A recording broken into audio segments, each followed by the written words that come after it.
Hello everybody, it's Adrian for WapCar.my and I'm all about the details. Today I have with me the 2020 Mitsubishi Xpander, and in today's video I'm going to give you guys a full look on the exterior, interior, as well as how it drives on the highway and help you decide whether is this your next perfect 7-seater family car.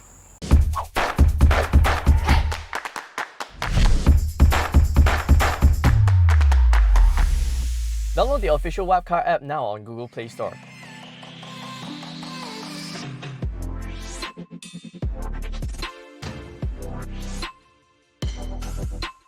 So first up, the exterior. So Mitsubishi Motors Malaysia has brought in the latest facelift version of the Xpander to the Malaysian market, and as you can tell from the facelift is this new dynamic shield front grille, which has a more 3D effect compared to the pre-facelift, as well as LED headlamps. Yes, the headlamps are on the lower section of the bumper. This is not the headlamps here. This is actually the positioning light. You have to turn on your headlamps to activate it.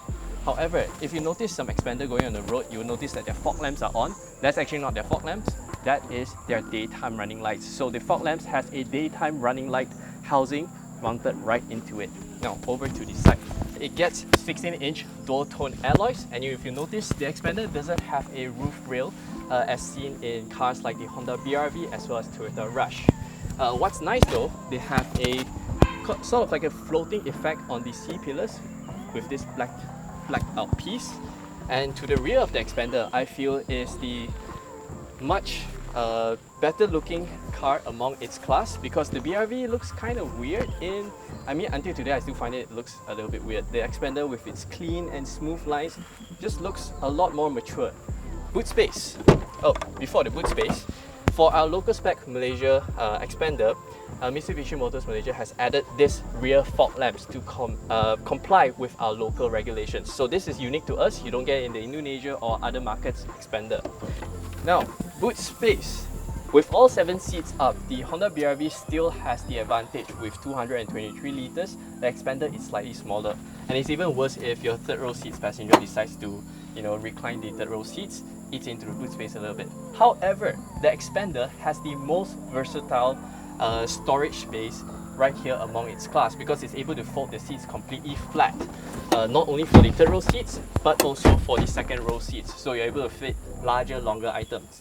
Compared to the Honda BRV as well as the Toyota Rush, those seats only tumbles upwards, so it's not as versatile as this Xpander. Not only that, I have this very nice storage space which you get to put in your shoes and whatnot. As for the interior, Mitsubishi Motors Malaysia has brought in the highest specifications available for the Xpander, so you get cool stuff such like this multifunctional steering wheel, automatic headlamps, automatic wipers. But unique to our local spec Xpander for the Malaysian market is a few things to add in a little touches by Mitsubishi Motors Malaysia to just give it a more upmarket feel. So first up is this 9-inch touchscreen infotainment system that supports Apple CarPlay and Android Auto, as well as 360-degree camera. You also get a a dash cam, digital video recorder, as well as quilted leather seats, which again is unique to our local spec car. My favorite parts about the cabin of the Xpander is the storage spaces in here. Although you are not able to fit in a large size water bottle anywhere on the side door bins or the center console, however, there's just so many cup holders in here that you'll never get thirsty. In total at the front, there's a total of 1, 2, 3, 4, 5, 6, 7, 8 cup holders, and you're able to fit 2 more right here in the center cubby storage. Other very clever storage spaces is right here on the passenger side dashboard. You're able to dump in your stuff, and underneath the passenger seats there's also a nice little storage space for you to put your shoes and whatnot.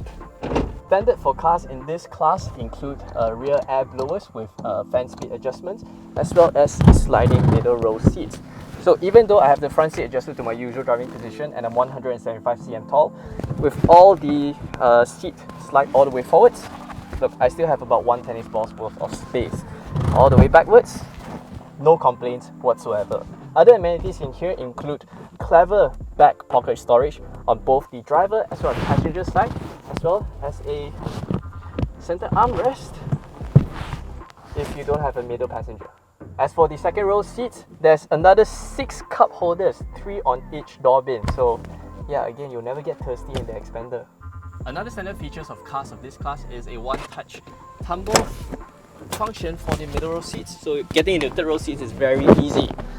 And check it out, the Mitsubishi Xpander has the best in class third row seats. Even though the seats is adjusted all the way backwards, I still have about 1 tennis ball's worth of space. And sorry, if I just adjust and lean back, come on guys, this seating posture is so comfortable.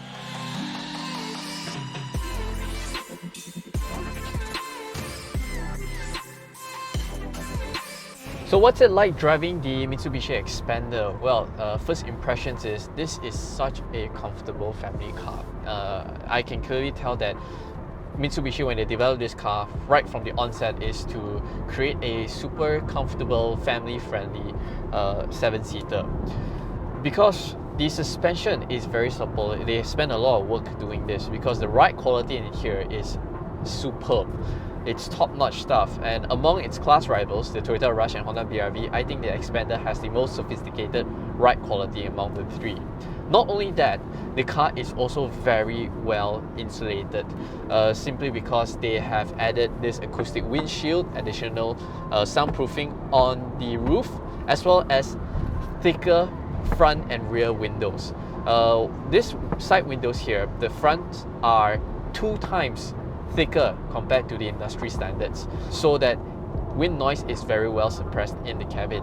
And as we've tested on our WapCar NVH test, at 110 km per hour, the Xpander is the quietest among the three. 68 decibels at 110 km per hour. That is superb, super quiet. As I'm driving right now, I hear very little from the outside world. It's a little bit drizzling outside, and I don't hear the raindrops dripping on the roof or the windscreen, and you know that tuck tuck tuck sound. None of that. And even then, the wind noise, the tire rolling noise, even the engine noise is very well suppressed. So that I am very impressed. As a highway cruiser, the Xpander is fantastic because you have a cruise control function. You just tekan and set your desired speed, and the car will just maintain that speed. For this kind of long distance drives, this feature is godsend. It just makes the long distance driving a lot more relaxed. What's not so relaxing is the seating or the way you're able to rest your hands in the Xpander. So for example, I'm able to rest my hands on this door cards, but not on the center armrest or the tunnel. Yeah. So my hands is always constantly hanging my left arms. So yeah, it's a little bit of an oversight by Mitsubishi because they could have made this tunnel a little bit thicker, a little bit taller, or extend an armrest. Then this would be perfect. Now a lot of people are asking about the 1.5 litre 4-cylinder naturally aspirated Maybach petrol engine with 105 horsepower and 141 Newton meters of torque. It sounds like not a lot, and the 4-speed automatic transmission is it's very old, it's not very good. However, I find that this powertrain combo is very sufficient for its duties. Yes, if with 7 people on board, definitely the car feels a little bit more sluggish. However, that's not to say that there's not enough power for you to go up gunting with 7 people on board. It will still do the job, it will still pull you up to triple-digit speeds, no issues. We have to calibrate our expectations. For a car under 100,000 ringgit, 7-seater, this kind of powertrain is actually par for the course. If you are after a little bit more power, you want something a little bit faster, yes, that's the Honda BR-V with 120 horsepower. However, the Honda BR-V doesn't come close to the Xpander in terms of cabin refinement and even suspension sophistication. The Toyota Rush also uses the same 1.5 litre 4-speed automatic combo, but it has worse power to weight ratio compared to the Xpander. So overall, I find that yes, the car could use a little bit more power, but as a family car under 100,000 ringgit, this powertrain is par for the course. And allow me to demonstrate. Full throttle. The transmission is very quick to react, it's very eager to hold up a higher rev. So yeah, it'll still do overtaking, it'll still bring you up to gunting, no problems. However, what's lacking in the Xpander, one glaring downside, would have to be the safety features equipped. The Xpander only comes with 2 airbags, as ESC, ABS and all that kind of stuff. In today's day and age, 2 airbags is just really insufficient. It's really uncompetitive. The Toyota Rush, for example, has 7 airbags and even autonomous emergency braking and forward collision warning with blind spot monitoring. The Perodua Aros, which is a whole lot more cheaper, also comes with the same safety features equipment as the Toyota Rush. So having 2 airbags is really a sore eye. But this is not Mitsubishi Motors Malaysia's fault, because when Mitsubishi Corporation, when they developed this car from the onset, they said, okay, this car, 2 airbags only. And that is based on the needs of the ASEAN region. They've done all the survey, they've done all the market study, and they find that 2 airbags is sufficient. And with that, they're able to focus their R&D onto other stuff, such as the suspension work, the chassis, the drivability of the car, the comfort, refinement, NVH, and it shows. Yes, the safety features is lacking, but everything else about this car, I am, thus far, very impressed. Quiet, comfortable. As a family car, this is exactly what you want. So there you have it, the all-new Mitsubishi Xpander. What do you guys think? I find that this car is a very fantastic option for a 7-seater family MPV. Although the safety features and the powertrain is not up to par compared to its rivals, however, the Xpander's refinement, comfort, NVH is just top of the class. And I think that as a family car, those are the most important criteria. But what about you guys? What do you think? Let me know in the comment section below whether would you pick this Xpander or the Honda BR-V or the Toyota Rush. As always, thanks for watching. We hope you enjoyed this video. Make sure to subscribe to our YouTube channel for more videos like this. Download the official WapCar app on Google Play Store now for all your latest news, reviews and comparisons to help you find your next perfect car. See you there!